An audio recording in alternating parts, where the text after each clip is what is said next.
Three, two, one. Okay, so today we're going to start Brown versus the Board of Education. So we're going to start this is the traditional start event for the civil rights movement. Okay, the civil rights movement is going to be the very, very important social movement of the 1950s and 60s. All right, so we can go ahead and define the civil rights movement. It's the movement for racial equality in the 1950s and 60s, and the movement to end segregation. So Black America has been wanting to end segregation ever since it started, obviously, right? Segregation is pretty bad. We have to think about the nature of segregation, okay? So Emma, we haven't talked about segregation in the class yet, I don't think, right? Right. So if we have a bus, right, where the Black people have to sit in the back of the bus, I had a student a couple of years ago. This is like maybe 8 or 9 years ago. I had a student, and I was teaching this to 8th graders at the time. And he asked me a question. He was a white Mormon kid from the suburbs who had never dealt with any kind of racial oppression, right? And he asks me an honest question where he says, I like to sit in the back of the bus. Me and my friends always choose to sit in the back of the bus. I don't see what the issue is. Right? What's the answer to that? I think it. The question seems silly, right? Mm-hmm. It seems silly, but there's something deep to that question. That's a good point. I think like it has to do with sort of like if you're towards it, well, one, like if you're towards the front of the bus, you get like off faster and things. But just like if you're making it so like you're using like a lesser sort of argument, I think. Like because you sit here, you're lesser type thing, and you don't get this advantage that other people do. Right. There's a difference when my student chooses to sit in the back. Mm-hmm. Right? If you're choosing to sit in the back because you just want to be in the back with your buddies, right? That's a different thing than being forced to sit in the back. Right? One of the first things I want you to write in here about segregation is that segregation is not about the service. It isn't about the service you're getting. And the Supreme Court had ruled earlier that separate but equal was okay, that you could separate people as long as the service was equal. And they made an argument, right? The back of the bus and the front of the bus, they both arrive at the stop at the same time, right? They both pick up at the same stop at the same time. They both drive you to the same stop, right? They both have the same fare, right? So why can't you just separate them? Okay. Segregation is always about power. It's about power. And it's about identity. It's about saying that because of my identity, because of who I am, I get to tell you what to do. I have power over you, is what we're dealing with here. I don't like you. I don't want you to be equal to me. I don't like you to be equal to me. I don't want you to be equal at all. In fact, I want you to feel small. I want you to feel powerless because deep down I hate you. And so I force you to sit in the back. No matter what you want, I force it on you. That's what segregation is about. Right? And that's the argument that basically is going to come out of the Brown versus Board of Education case. Okay? And that's why this is such an important case. This is maybe the most important case in US history, maybe number 2. Right? But this is one of the most important cases in all of US history. Okay? So Brown versus the Board of Education. All right, so Brown, this is an anti-segregation case, and the NAACP identifies that that schools are one of the most segregated and most damaging things in the world. That if schools aren't good, that hurts people more than almost anything else, right? And so they want to desegregate schools. So they target this. They approach a guy named Brown. He lives in Topeka, Kansas. Okay, and he had moved he had moved from one house to another, and in Topeka, his daughters, he's black, and his daughters now had to go to a black school, which was like 2 miles away from his house, and they had to walk over train tracks and across a busy street to get to this other black school. But he had a white school just down the street from it that his daughters could have just walked to the white school. Okay. And so he wants his girls to go to a desegregated school. He wants them to go to the school in their neighborhood. The NAACP approaches him and they say, we want to represent you and we want you to sue the Board of Education of Topeka, Kansas. Now they also have this going off in other states as well. So there's a case in South Carolina, a case in Maryland, a case in Washington, D.C., right? All of these cases get bundled up together and they all get brought to the Supreme Court as this one case. Because Brown's name came first alphabetically, his name gets put on the top. Okay, so Brown v. Board of Education is not just his case in Topeka. It's actually like it's actually like 7 or 8 cases, all 7 or 8 cases from around. Okay, they bring it up to the Supreme Court, and the lead lawyer is this man right here. His name's Thurgood Marshall, and Thurgood Marshall is a very important civil rights leader. He is a lawyer for the NAACP. And he makes an argument to the court, that that separate cannot be equal, that separate is about power. And as long as you are separating, separate creates unequal, is the argument he makes. And he says that, I don't like this slide. I'm going to go to a different slideshow real quick.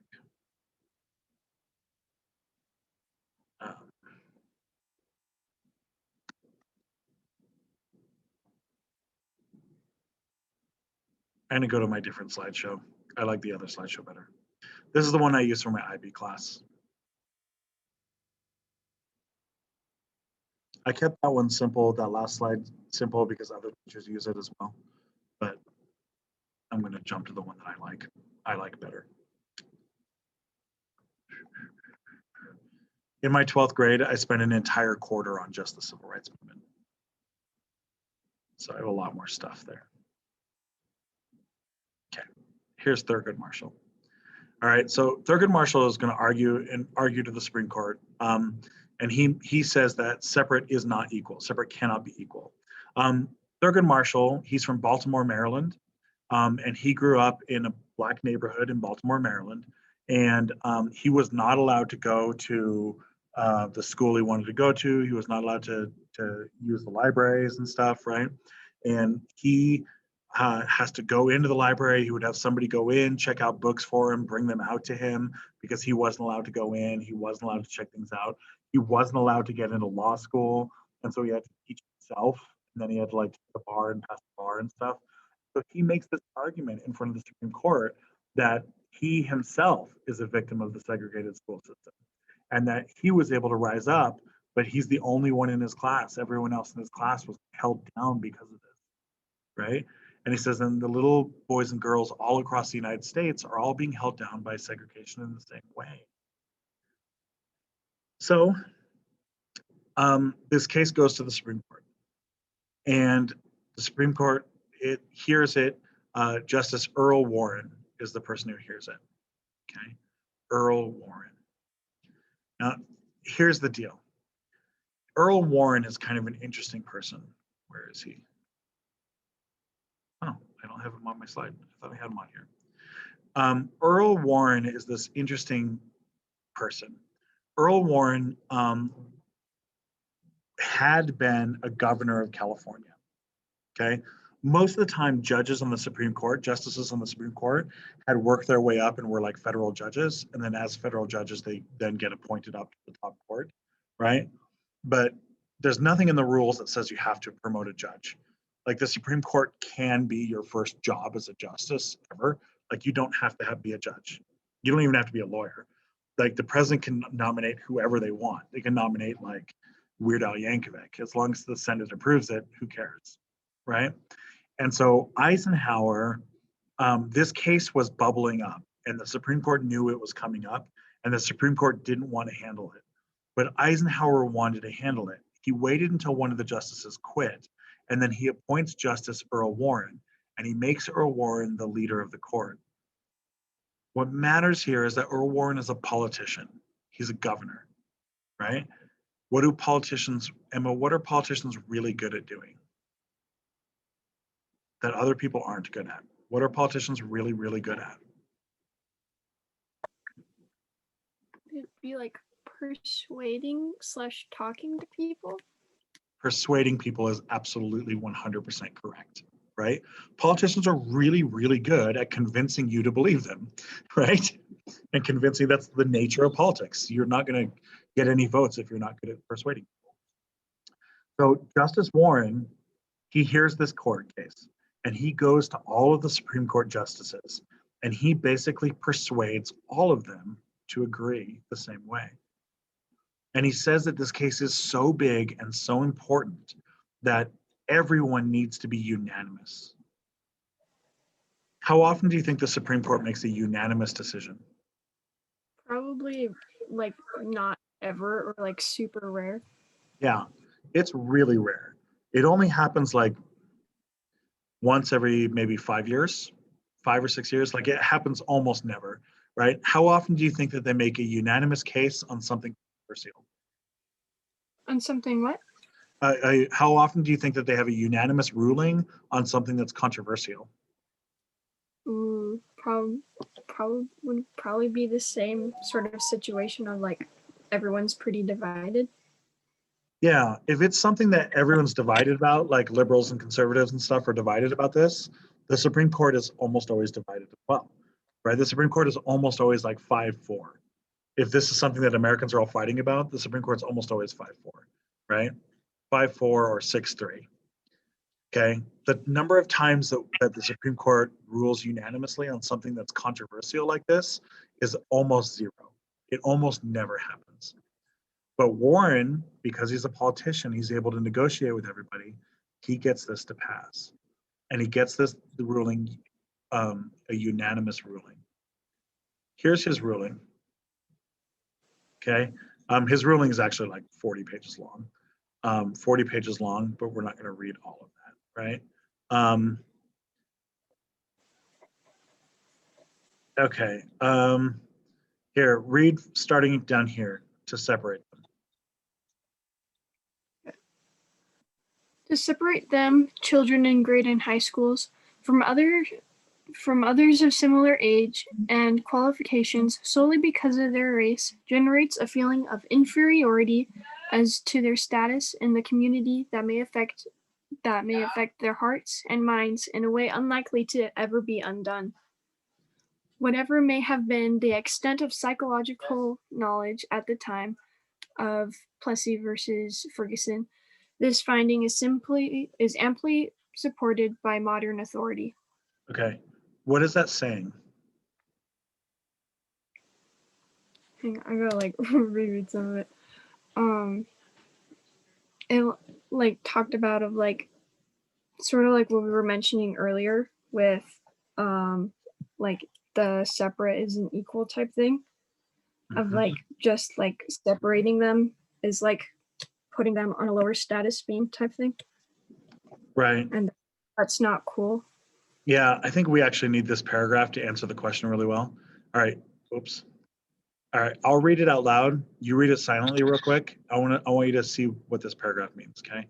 Today, education is perhaps the most important function of state and local governments. Compulsory school attendance laws and the great expenditures for education both demonstrate our recognition of the importance of education to our democratic society. Today, it is a principal instrument in awakening the child to cultural values, in preparing him for later professional training, and in helping him adjust normally to his environment.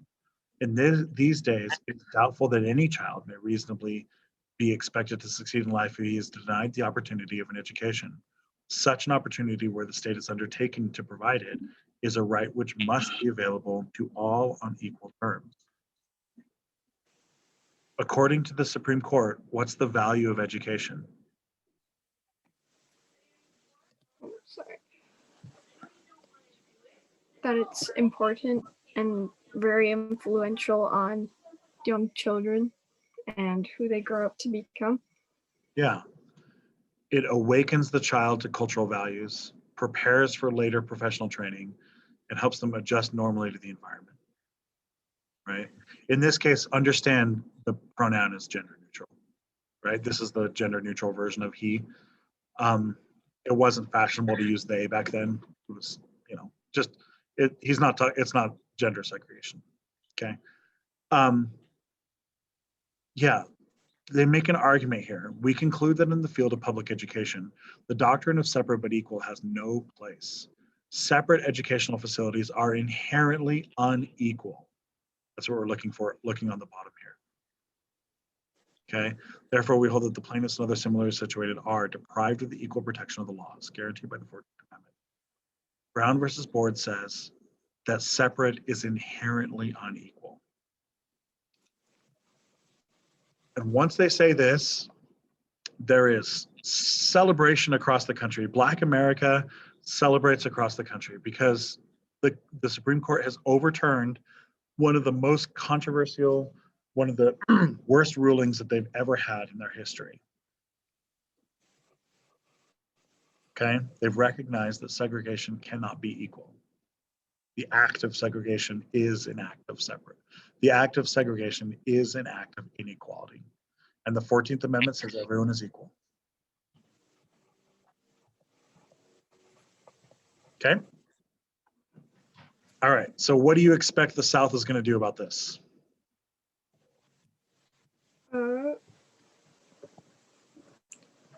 Like I know, like probably the like African Americans in the South, like you said, are like going to celebrate, but probably those people who are like used to the privilege and things are going to start freaking out a bit and be afraid of the changes that they need to make. Yeah. Do you expect the southern states to obey this ruling and desegregate their schools? They're probably going to go against it as much as they can. Yeah. Your instinct is correct. The southern states are basically going to say the Supreme Court can suck it, is basically what they're going to say. And so the southern states promptly do nothing. They do nothing. They don't desegregate their schools at all. They hear this ruling and they just ignore it. A year later, they sue again, and it goes to the Supreme Court again in Brown 2. Okay, so Brown v. Board has the first ruling, and then Brown 2, a separate ruling, basically saying, hey, they're not listening to the Supreme Court. And in this second ruling, the lawyers here, Spotswood Robinson and Oliver Hill, are two NAACP lawyers again, right? And they come and they represent the students from Prince Edward County, Virginia. And the Prince Edward County, Virginia students are demanding that they be allowed into the schools, right? And the Virginia leadership doesn't want them in.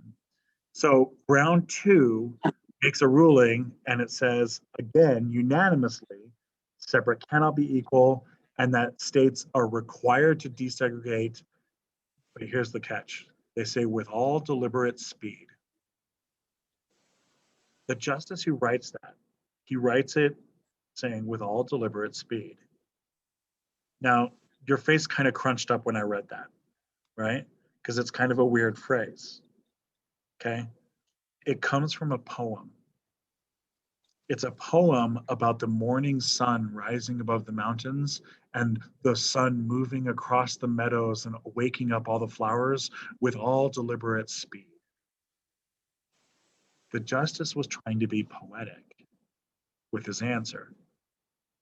But what's the problem with this phrase? Sorry, I'm like trying to form answers. What's the problem? I feel like people are probably going to twist it so that they don't have to do it as fast and still sort of like go against it in a way. Yeah, what does deliberate mean? Like with intent. Yeah. So Can you run down the hallway with deliberate speed? Yeah. Like if you have like a place to go type thing. Yeah, if you intend to run quickly, you can do that, right? Right? Can you go down the hallway slowly with deliberate speed? Yeah, right? All deliberate means is with intent. I can intend to move slow or fast. Now, the justice meant it to mean fast. He meant it to mean like fast and steady, like the sun rising in the morning. You know, that's what he meant it to be. But the Southern politicians all take deliberate speed to mean slow. Because they all say, yeah, we're moving deliberately. And they mean to move so slow that they, in fact, do nothing. That's how slow they move. We're going to get something called massive resistance. Okay, go ahead and put it in quotes, massive resistance. Massive resistance. This is an organization started by Harry Byrd, senator from Virginia. Real quick, is this a new letter? No, I think it's part of it because it's the response to Brown v. Board. Oh, cool. Yeah, so I think it's okay to keep it as the same letter. I think the whole class today will be one letter.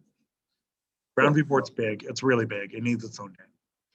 So Harry Byrd, the senator from Virginia, he comes with a program called Massive Resistance. And massive resistance basically is where white politicians in the South are going to resist desegregation with everything they can. They're going to just resist everything they can. He compares it. He says this is his quote about Brown v. Board, the Brown v. Board ruling. He says that the Brown v. Board ruling is a day of catastrophe, a Black Monday, something like Pearl Harbor. That's what he calls it. The Supreme Court ruling is something like Pearl Harbor. So Virginia leads this, but all the southern states are going to join, and they try to resist resistance. They resist as much as possible. They keep getting sued, and eventually in all of these places, Norfolk, Charlottesville, and Warren County, Virginia, you know what they do? They actually shut down all the schools to resist this. They would rather shut the schools down and have no schools at all than to integrate their schools. Yeah. They actually shut the schools down.